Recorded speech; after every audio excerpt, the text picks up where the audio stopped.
and hello. Hello, hello, hello, and welcome back. Skeleton Crew, Monsketeers of all ages.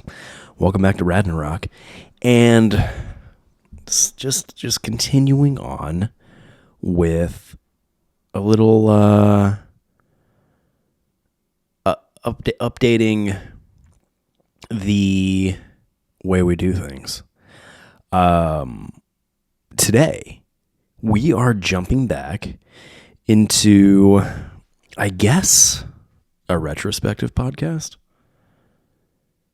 Yeah, let's say that. Not a Skeleton Crew Fight Club. The first non-Fight Club episode that has a video element. Pretty cool, yeah? I think so. And today, we are going to dive in to everything we didn't know, we wanted to know about a ride at a Disney park. We do retrospectives for rides at Disney parks because I am what the internet has deemed a Disney adult. And oftentimes I think that's kind of like an antagonistic thing to say. But no, not so much. I'm all right with it. There's a lot of things I'm all right with. It takes a lot to get under my skin. Actually, that's a very, very blatant lie. I'm frequently annoyed easily by people, especially people I don't know. And people I do know.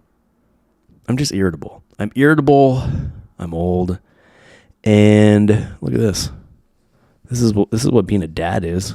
I don't know which of my children this came from, but if I had to guess, given where it is, that's like Rhodes spit up or something. So keeping it real. Didn't need to wear a clean shirt for this.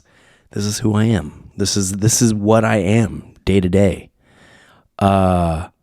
So the ride that we're going to dive into is none other than maybe the ride that, not even just a ride, just a symbol more than anything, I guess, that represents specifically Disneyland in Southern California.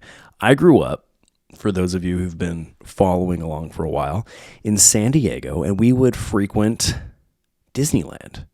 Not frequent, all too regularly, but we would definitely at least go once a year. So to me, that's kind of, that deserves frequent, especially for like the early 90s. You know what I mean? For living 2 hours away, hour and a half, hour, 45 minutes. I don't know.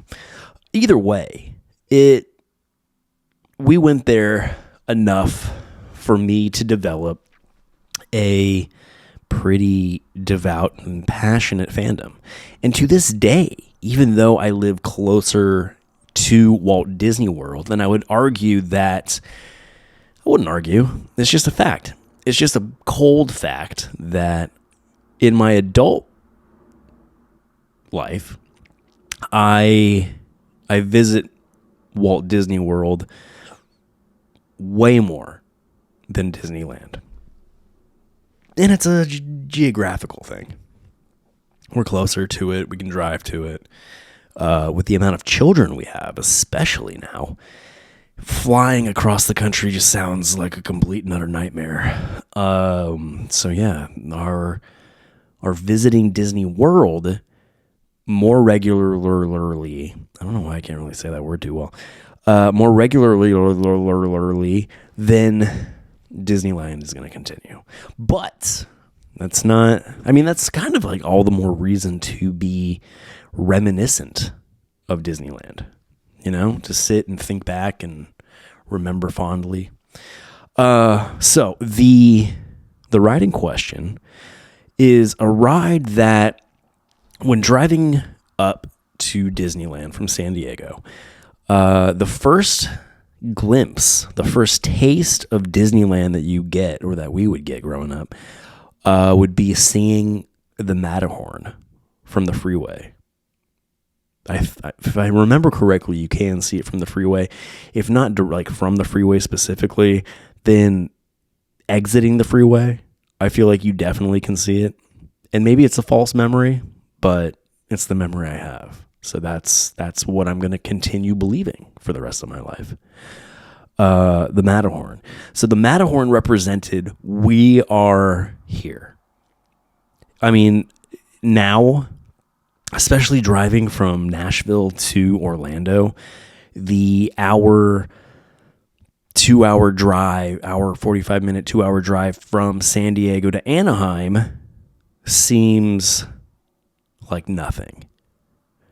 And very, drop in the bucket when it comes to being on the road. Now it's a 10-hour drive from where we are in Nashville to the Disney World parks. And it's not hellish by any means. It's definitely a long drive. We do, and we are able to do it in one shot, even with the kids. So it's not miserable. Everyone travels very well, but remembering back to my youth, just the time in the car from San Diego to Anaheim felt like an eternity, especially being juiced up with the excitement of going to Disneyland and spending the day at Disneyland, and just, it's, the idea of going to Disneyland was like crack for me as a child, and it just got me all wound up, and I definitely had to have been one of those "are we there yet" kind of kids. Yeah, is what it is. But so that made seeing the peak of the Matterhorn all that much more not satisfying, but exhilarating. You know what I mean? It was a relief. It was a relief of, oh my gosh, we're going to be off the road finally. It was a jolt of excitement of, oh my gosh, we're here. There it is. There's Disneyland. Even more so than Sleeping Beauty's castle, I had to say.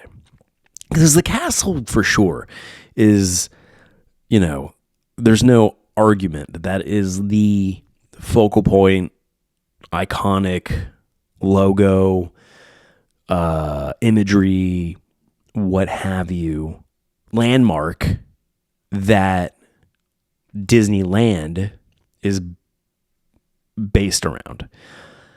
But the Matterhorn, you know what I mean? Like, for one, it towers over the castle.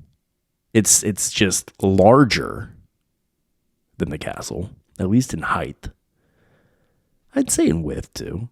I mean, there's a full ride in the mountain. There's no ride in the castle. So I don't know. That's not to say that Sleeping Beauty's castle isn't magical. It's just, it's not. It wasn't what I like on the drive to Disneyland. I just had my mind set on, when I see the Matterhorn, we're there. That the Matterhorn means it's time. And yeah, that's lived with me my whole life, even to this day. Like the last time we went to Disneyland, when we went as our family now, minus Rhodes, it was the same thing, driving to Disneyland. I was looking for the Matterhorn. Like, that was, because we drove up, we went in our last visit to California, to introduce Maverick to my side of the family out there. We did drive up from San Diego to go to Disneyland for a day or two, for 2 days. And yeah, I was overwhelmed. I was flooded with that memory of hoping to see the mountain from the freeway. So it's definitely embedded within my DNA to still be excited when I see the Matterhorn. And it still, to this day, is that representation of, here we are. We're ready to go. So if you've been keeping up with Leal Legacy for however long, we do vlogentaries.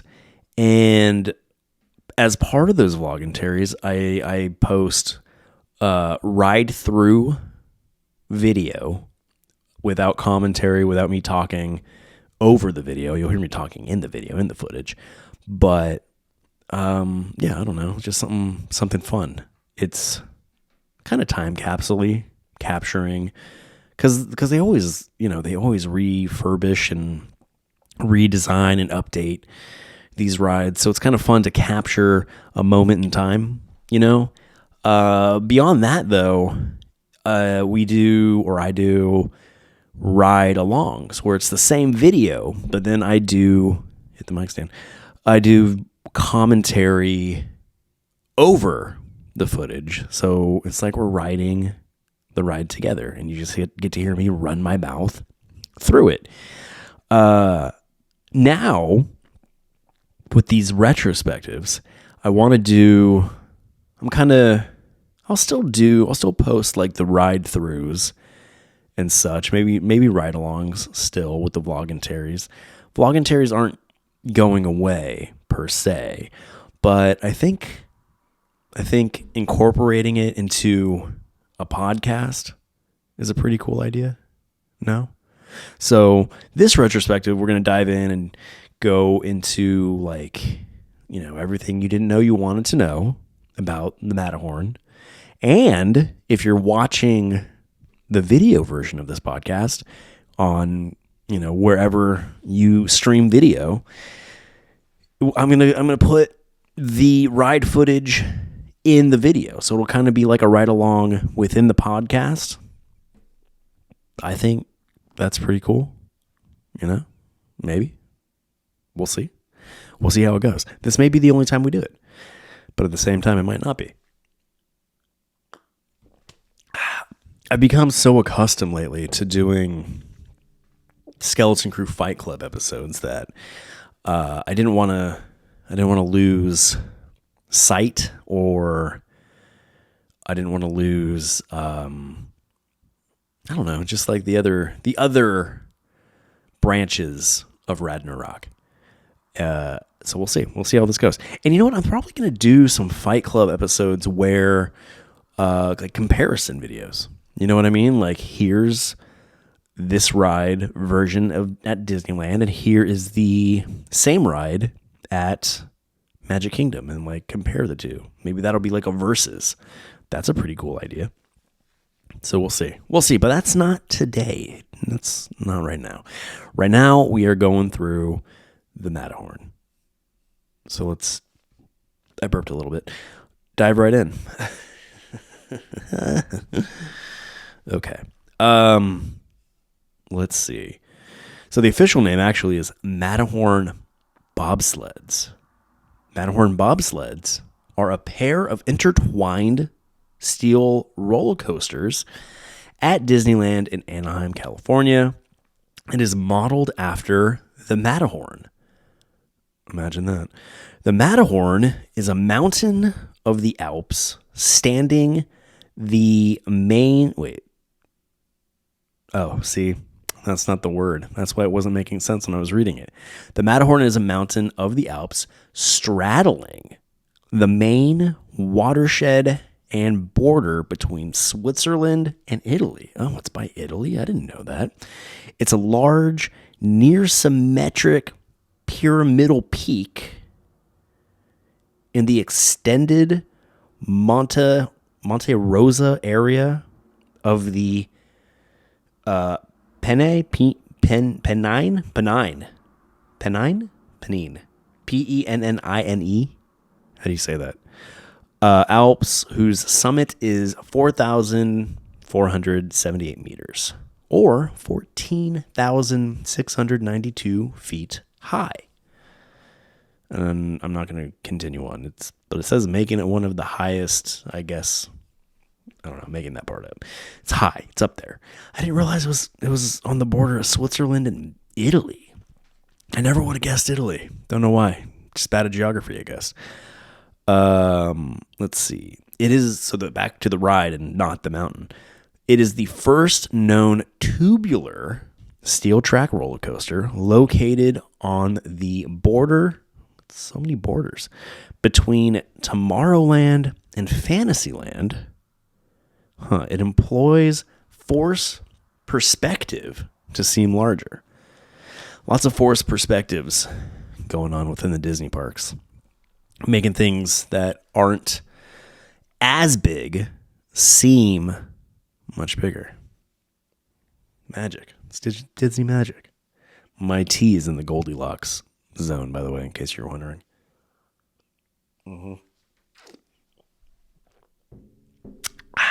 Prime. That's pretty cool. So, though it borders Tomorrowland, or it's located on the border of Tomorrowland and Fantasyland, it is considered part of Fantasyland. It opened on June of 1959. The manufacturer, Aero Development, designer, WED Enterprises, model, Special Coaster Systems, track layout, dual track, lift launch, chain lift hill. This is super techie roller coaster talk. Let's see.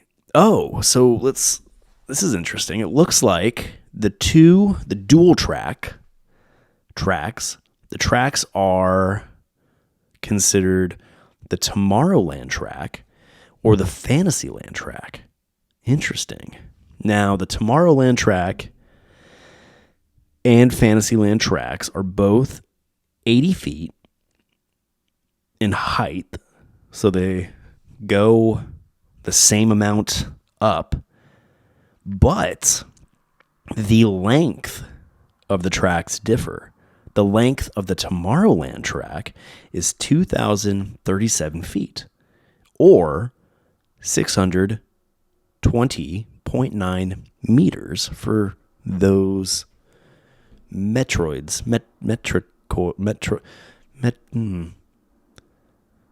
What can I call people who follow the metric system?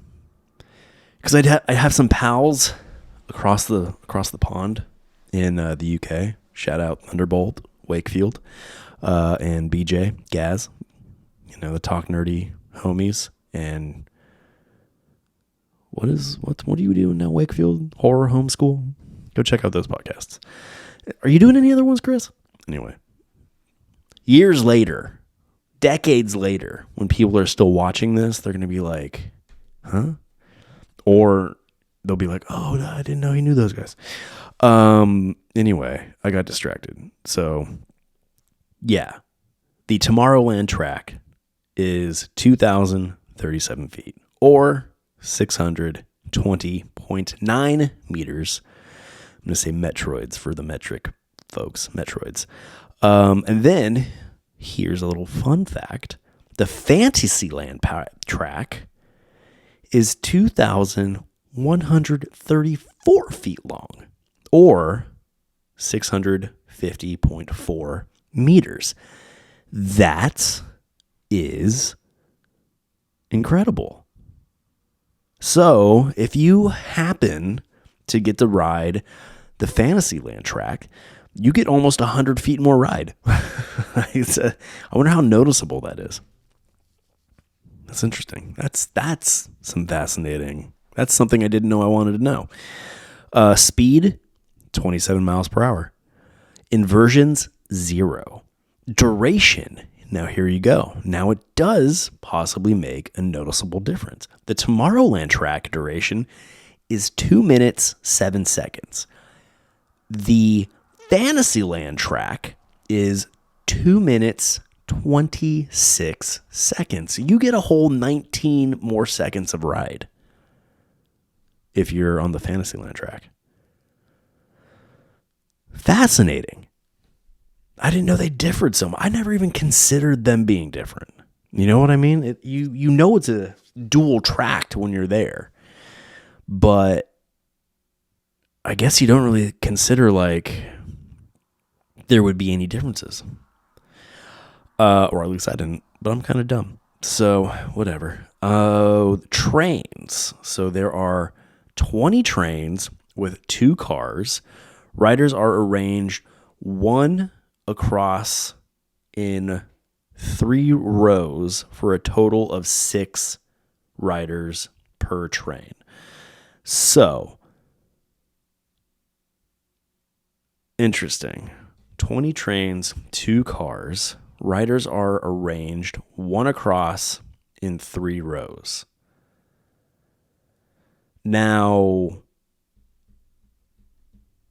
in my brain, reading that, and in my brain, remembering being on the ride, I don't know how that translates. Because I know that you sit like one in front of the other. I don't know. Anyway, neat. Pretty fun stuff, man. Pretty fun stuff. A little history before we take a ride. Let's see. History from 1956 to 1970. This is that era of the Matterhorn, the earliest days of Disney. During the construction of the park, Disneyland, dirt from the excavation of Sleeping Beauty's castle's moat was piled in an area between Fantasyland and Tomorrowland. When the park opened, the area dubbed Holiday Hill and later Lookout Mountain was improved with benches and pathways to encourage its use as a picnic area. So, where the Matterhorn stands used to just be a pile of dirt from digging out the moat around Sleeping Beauty's castle. Fascinating. And they wanted people to use it as like a picnic area. How compact was this dirt?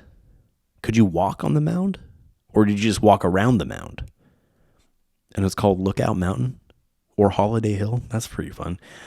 Somebody throw that in some trivia. Somewhere. Let's see. After the opening of Disneyland... Oh, wait, hold on. Let's try that again. After the opening of the Disneyland Skyway in 1956, Walt Disney conceived the idea of a toboggan ride on the mountain with real snow.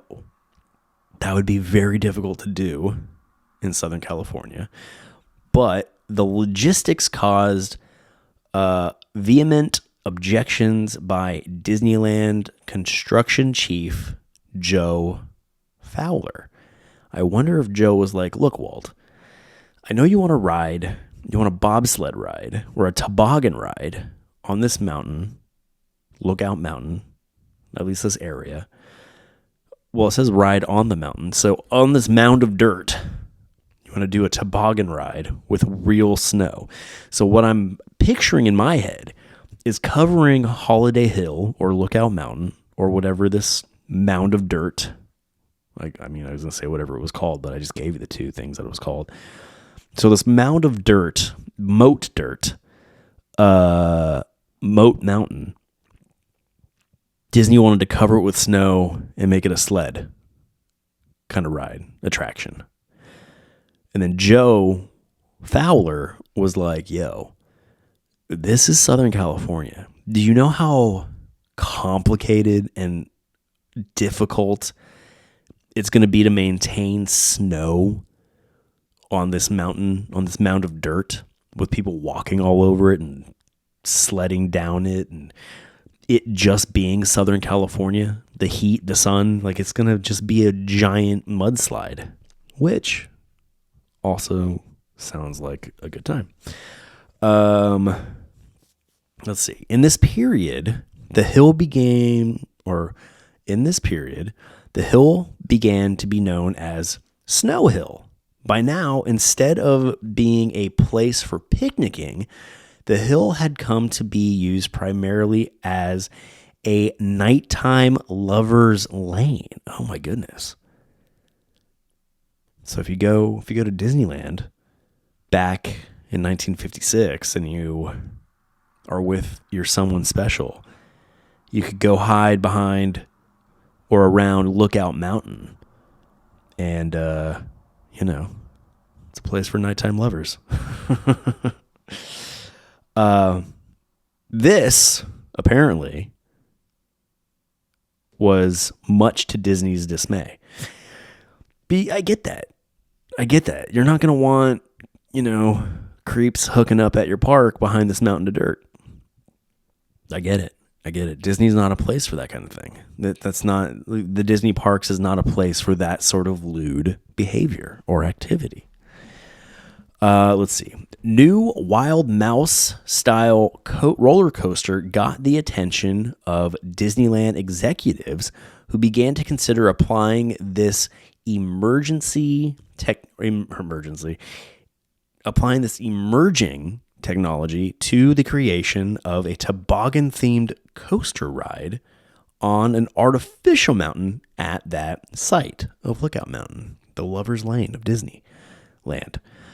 Let's see, Wild Mouse style coaster. A Wild Mouse is a type of coaster or a type of roller coaster consisting of a single or spinning cars traversing a tight winding track with an emphasis on sharp, unbanked turns.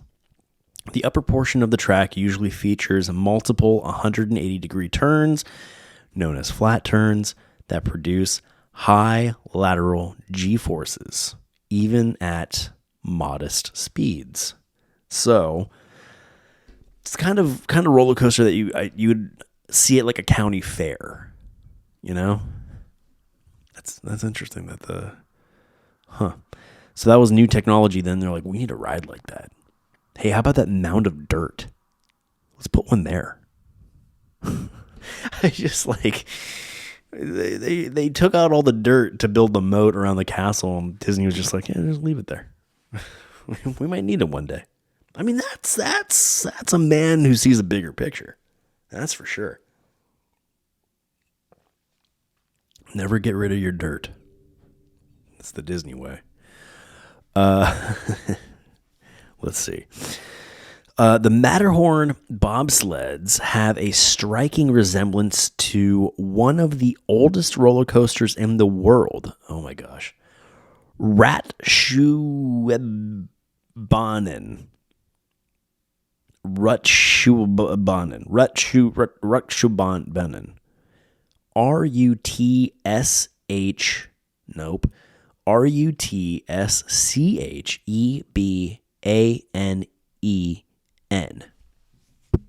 You tell me how that's pronounced.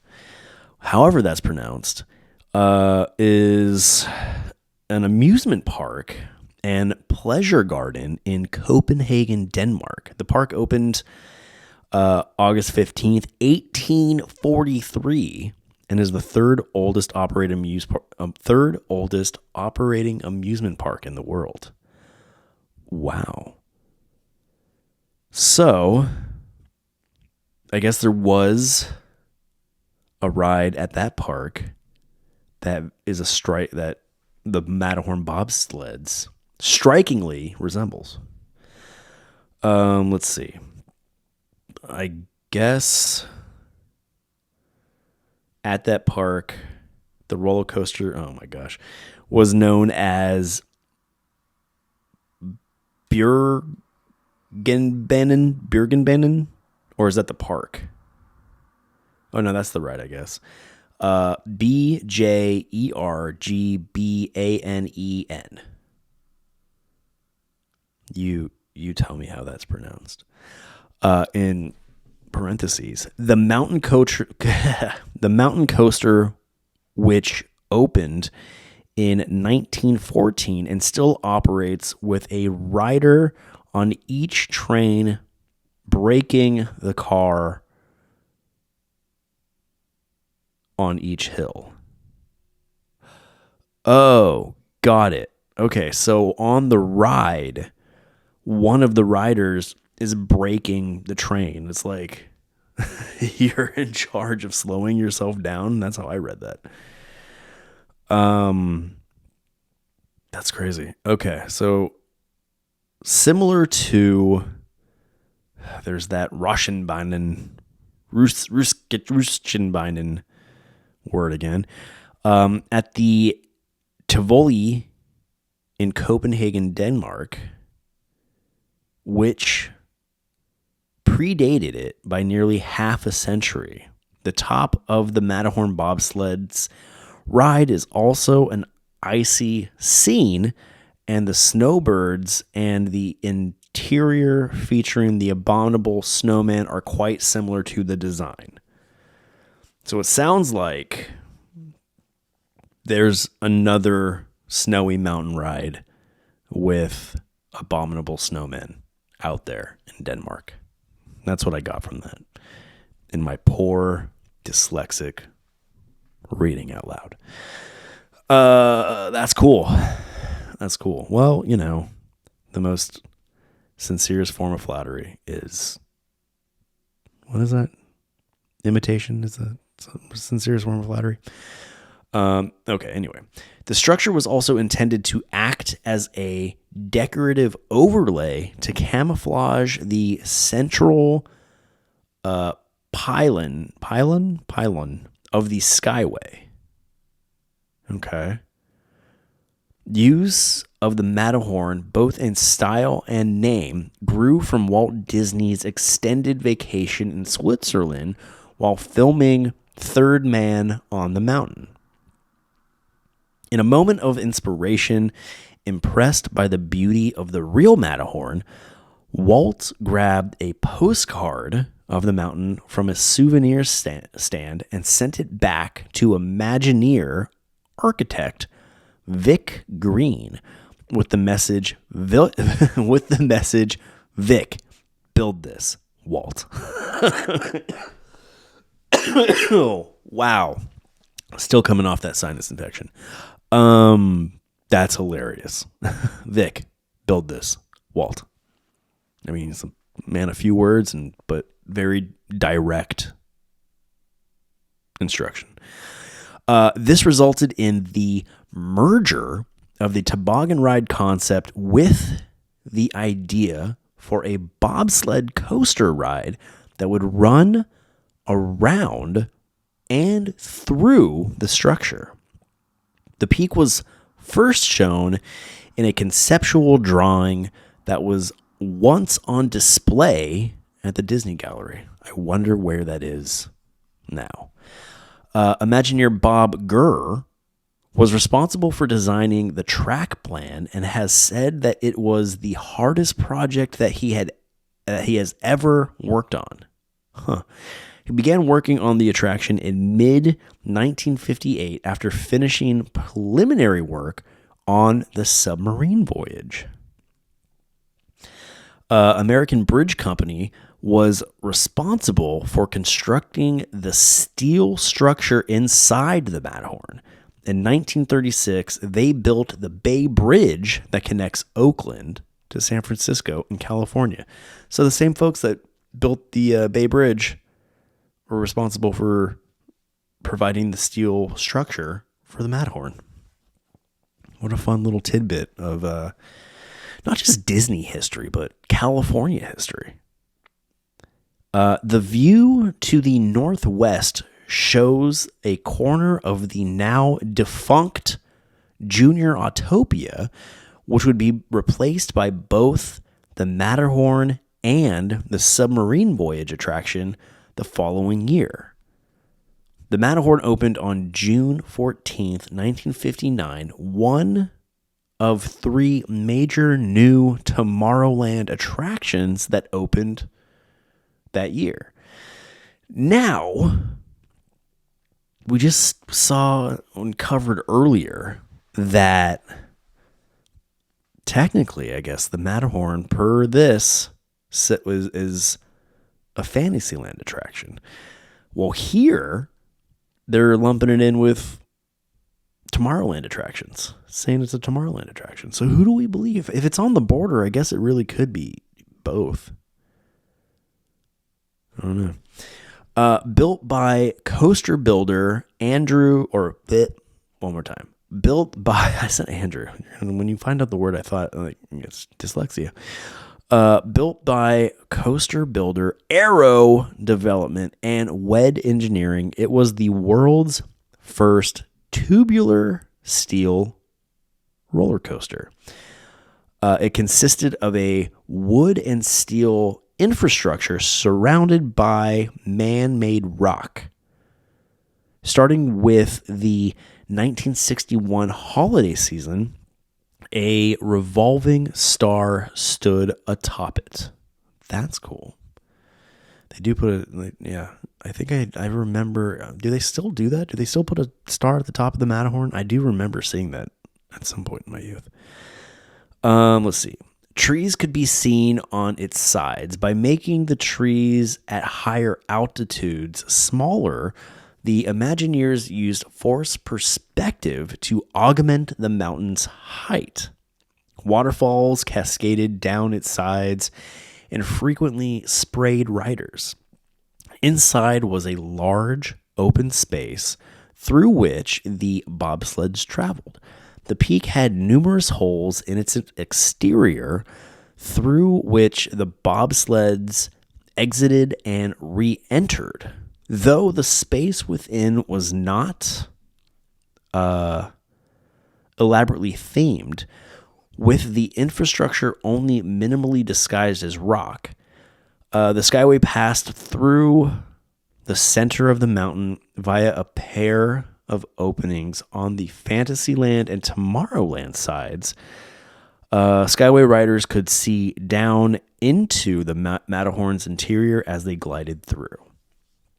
That's neat. So when you were riding the Skyway buckets, you would go through the Matterhorn from Fantasyland into Tomorrowland.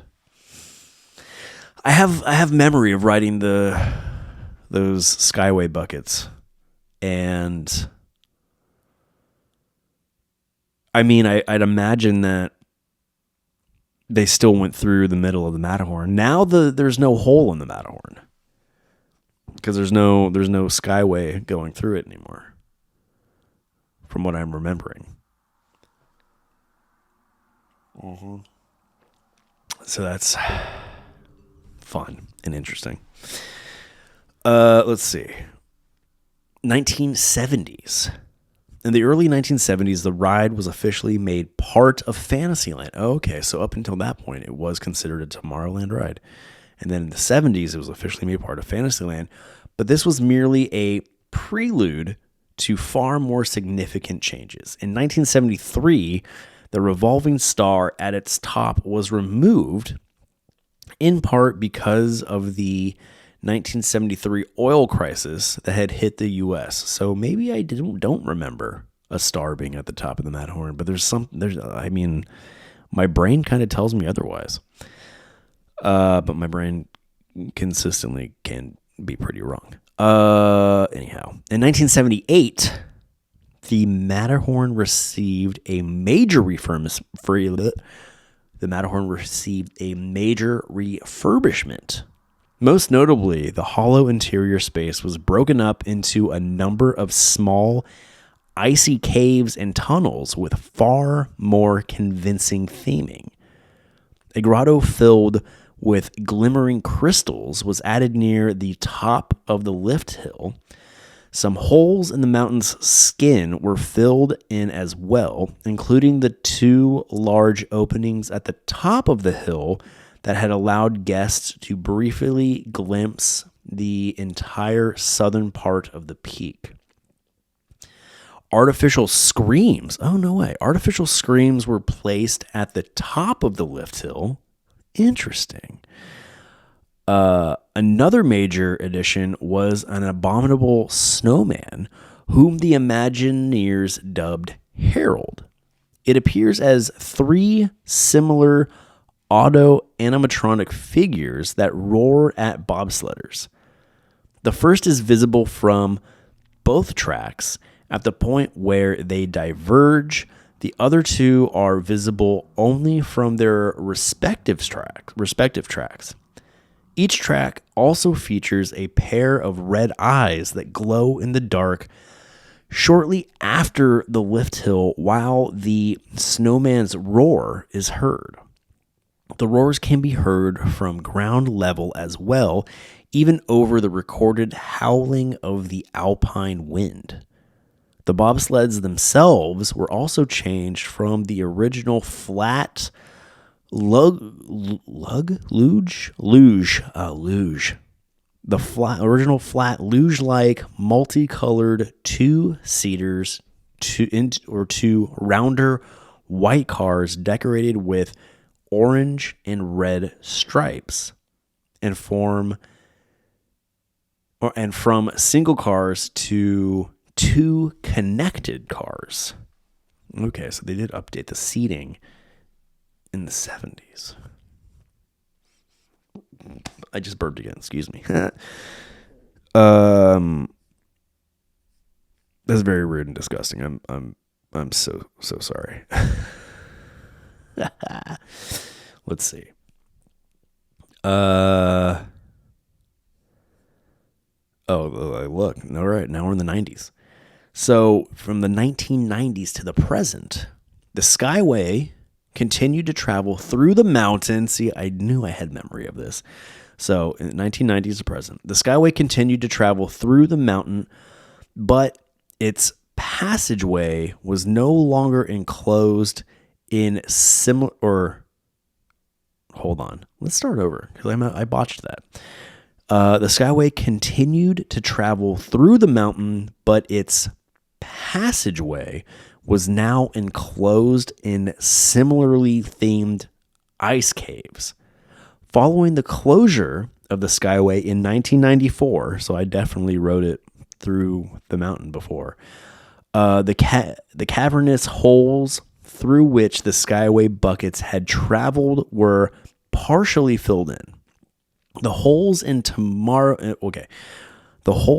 Tomorrowland face remained mostly intact, and an abandoned crate labeled Wells Expedition was also added in the Crystal scene as a tribute to Frank Wells, who had died earlier that year. Frank Wells.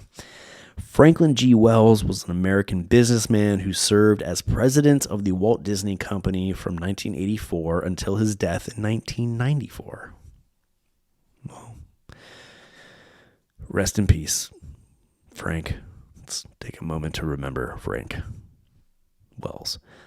All right. Wells had climbed 6 of the 7 summits, with only Mount Everest remaining at the time of his death. Oh, he was an avid mountain climber.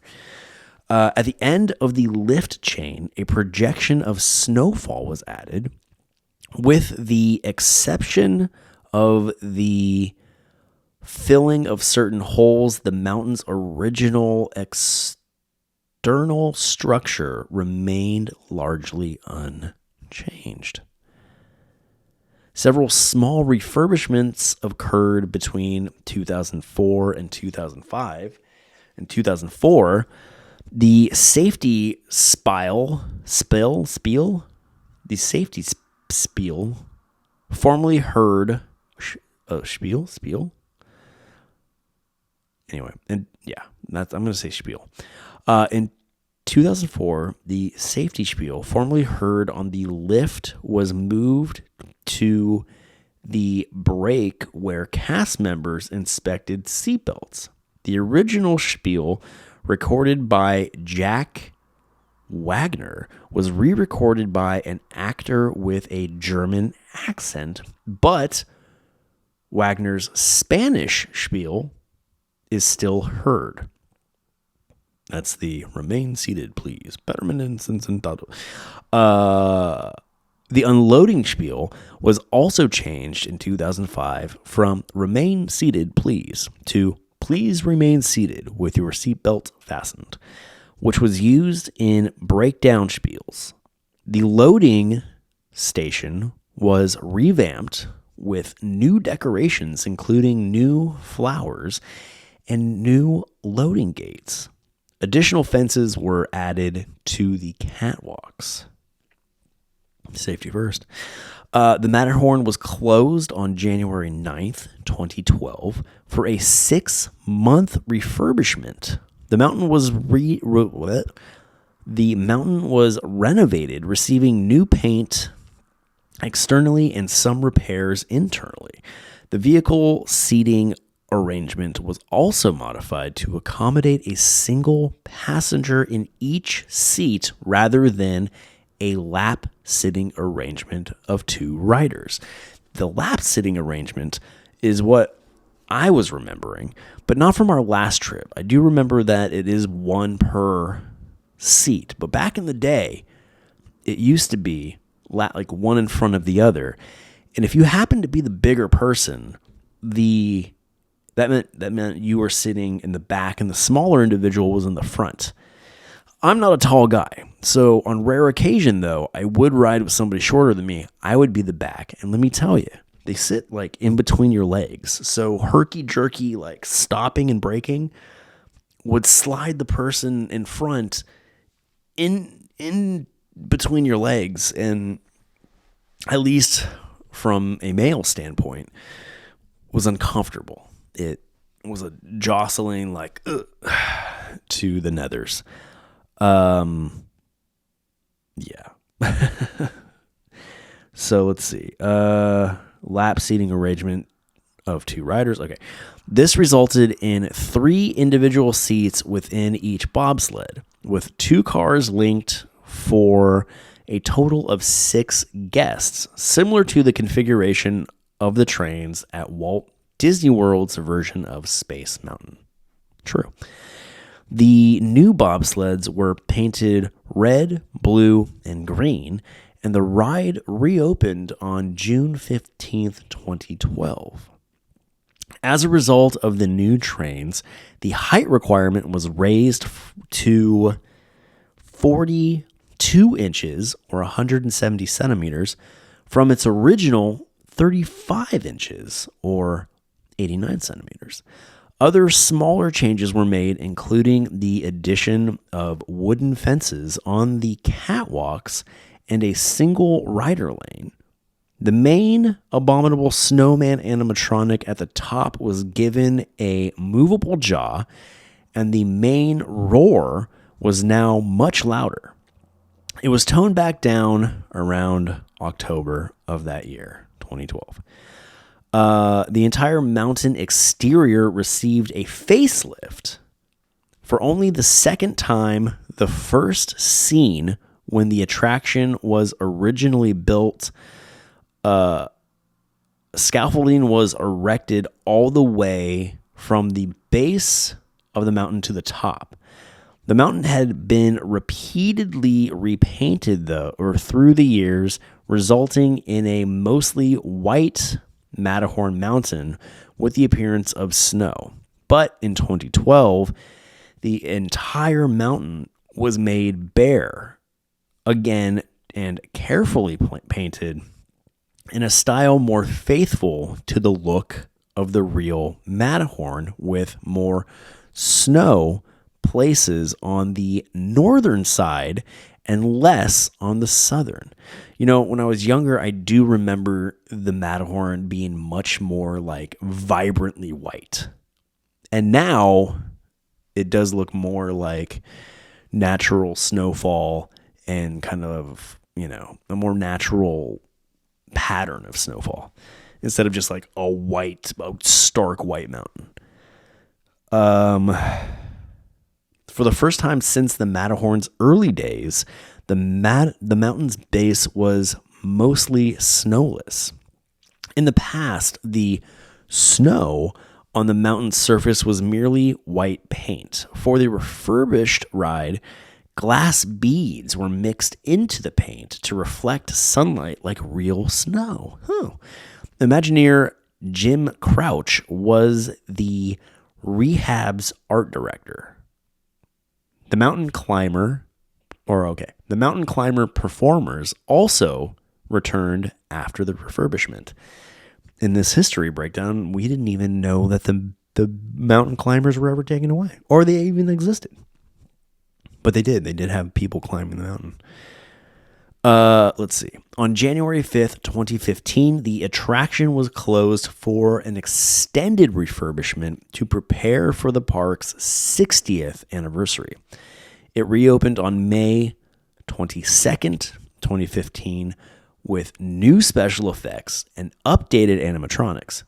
On the lift hills, the snowfall projection was replaced with the abominable snowman peering through a sheet of ice as the bobsleds ascend. The artificial screaming at the top of the lift was also removed.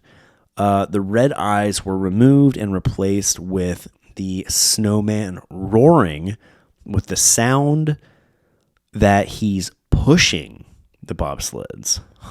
A newer animatronic version of the snowman appears at the top, while improved sound effects help create the illusion that it is in pursuit of the train, or in pursuit as the train descends down the mountain.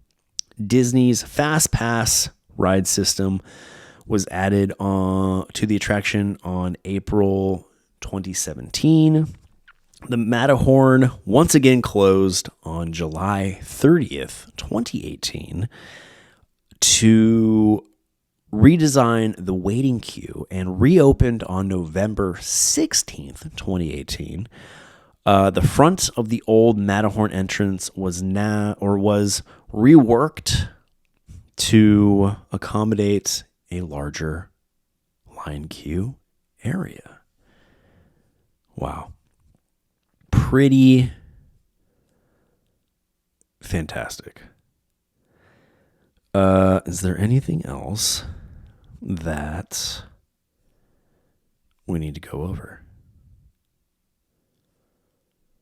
I don't know. I think that's pretty much the gist of it. There's some other little tidbits and whatnots, but for the ride specifically, I think we got everything we really wanted to know. Now,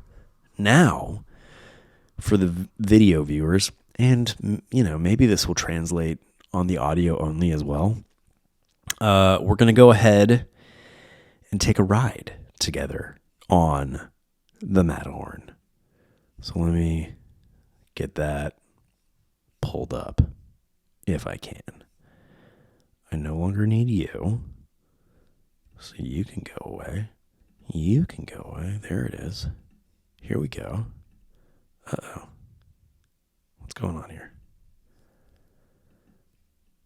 Oh, there it is. Okay. Is everything else still going like I needed to be going? All right. Let's see. Let's see if this works. And it looks like it's going to. Oh, fantastic. I'm really going to enjoy this. Uh-oh. Hold on. Hold the phone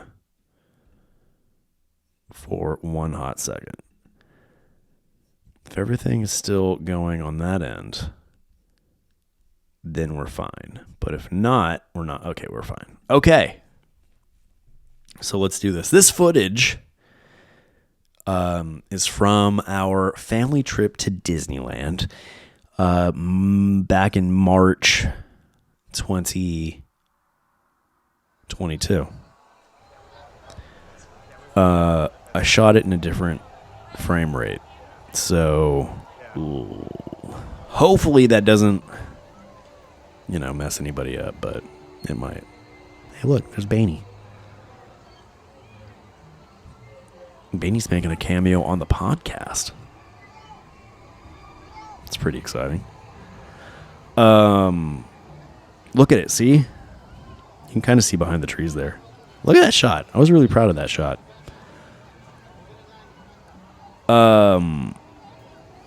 But yeah, notice how the mountain wasn't just like stark white. It definitely has a more natural like rock face here at the base as they were talking. And look, sporadic snow patches up the mountain.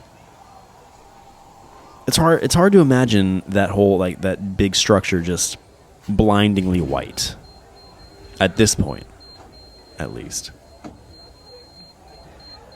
It's really it's super interesting to know that there was a time where they added in fake screams. That was one of the little tidbits of history that really blew me away.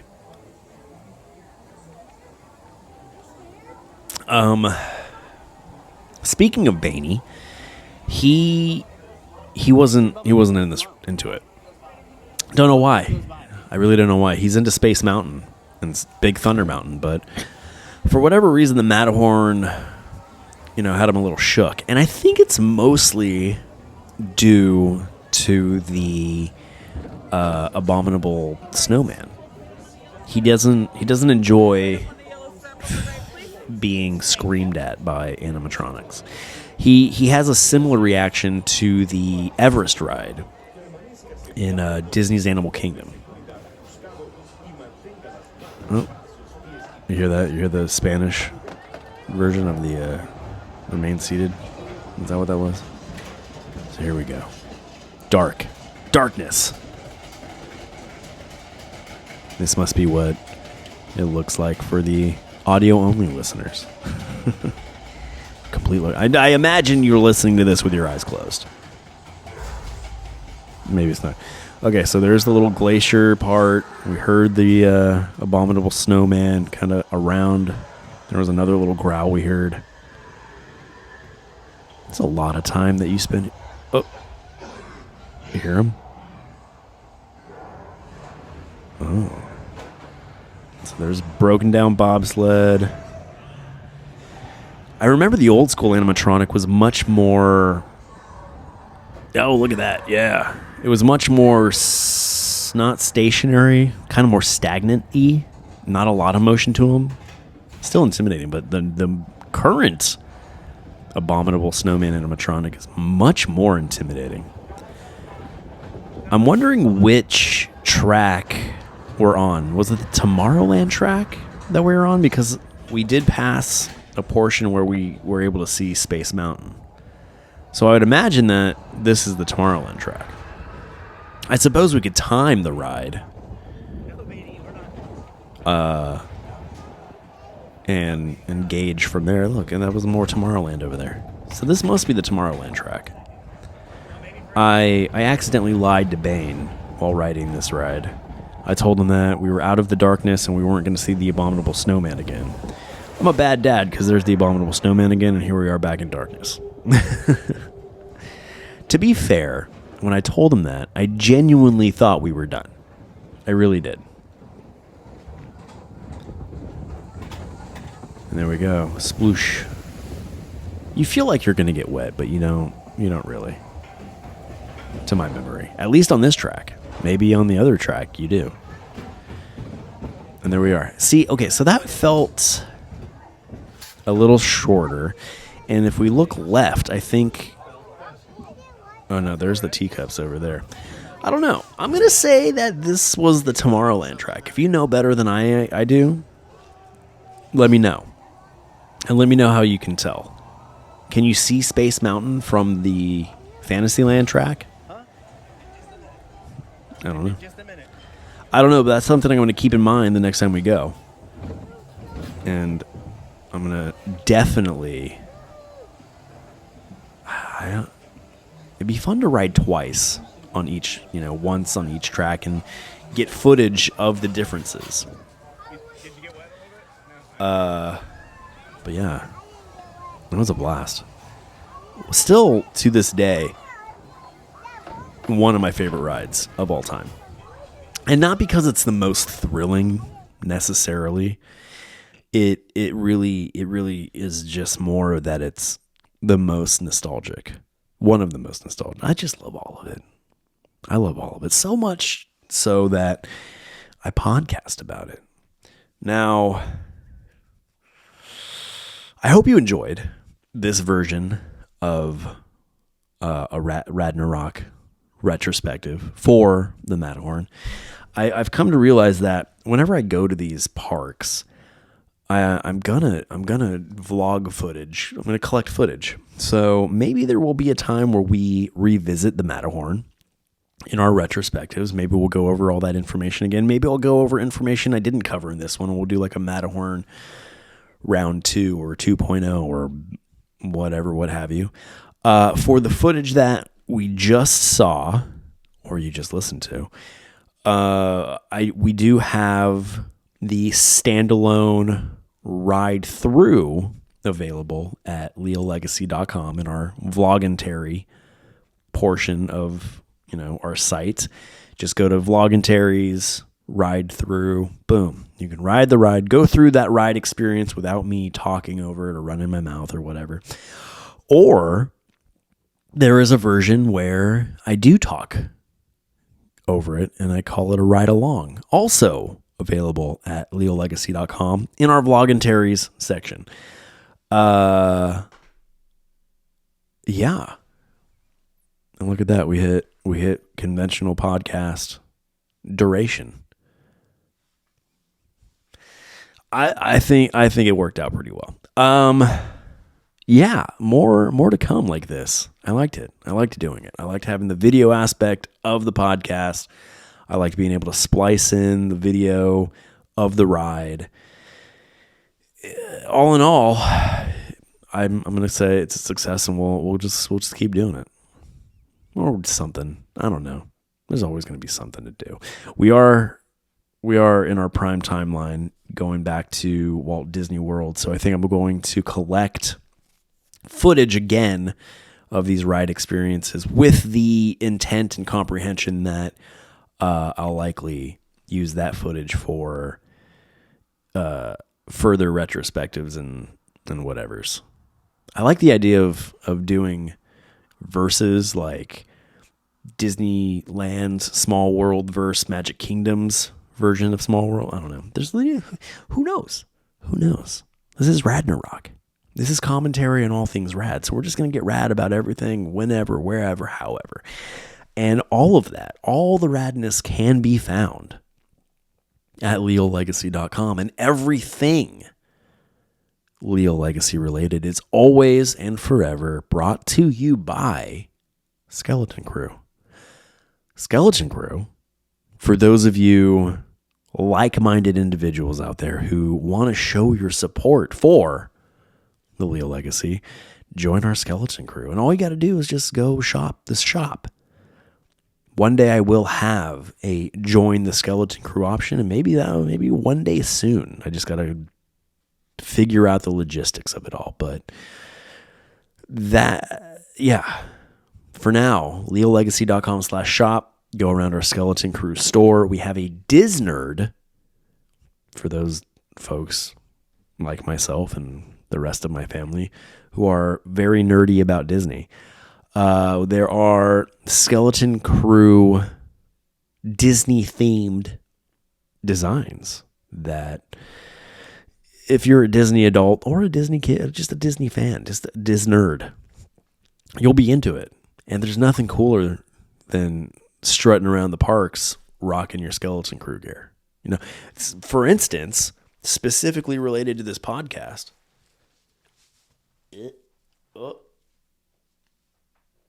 There it is.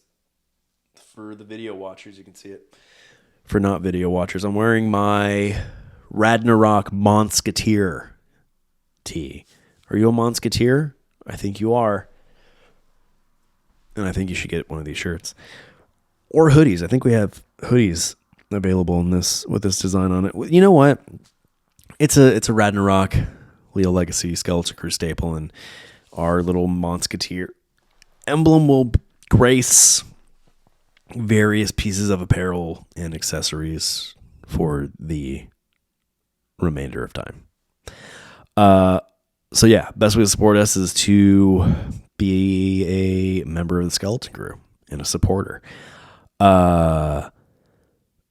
Anywhere and everywhere, you audio listeners and video viewers, for like, comment, subscribe, leave a rating on your podcast provider or platform of choice. Video streamers do the same thing. Like, subscribe, hit a notification bell, do whatever you got to do to show a little free love. You know what I mean? All of that helps other people find what we're doing here. And for more, just day to day, because the podcast and the videos, they come out regularly, but, at my availability. For immediate Leal Legacy and Skeleton Crew fun, just on all your favorite social media platforms, just look up at Leal Legacy. It's at Leal Legacy all over the place. And that's L-E, there's an A under my wedding ring, L, Leal, L-E-A-L, Legacy. And keep up with us there. Leave comments, send messages. There we go. All that being said, thanks for listening. Thanks for watching. I've been Justin. And until next time, I would like to say thank you for being a friend and telling a friend. Until next time. Adios.